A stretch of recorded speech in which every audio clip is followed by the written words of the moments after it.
Get ready to head back out. But you quit. Get your steering to sunny here.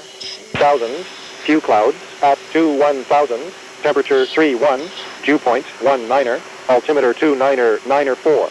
Expect ILS approach, runway 15 left. Pattern status, unrestricted.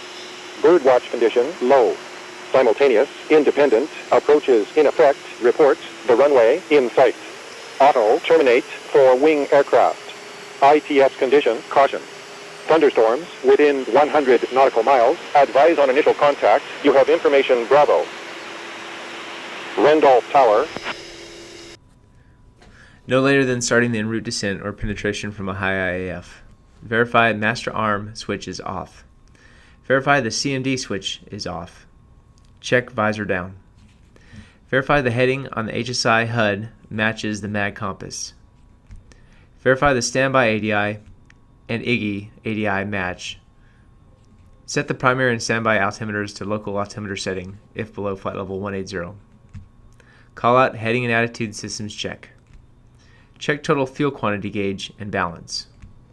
Verify the cross suite switch is off. Set canopy defog and temp as required. Check pitot heat on. Turn on the engine anti-ice only if required.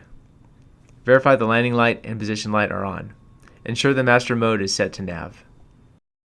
As a technique you will hear on the video: heading, helmets, heights, fuel, feeder, lights.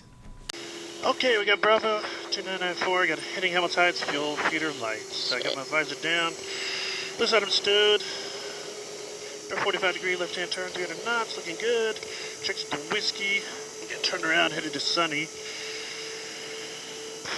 Fuel, we got 2450, good balance. No fuel transfer, batteries on. Pitot heat's on, lights are still on. Decent check.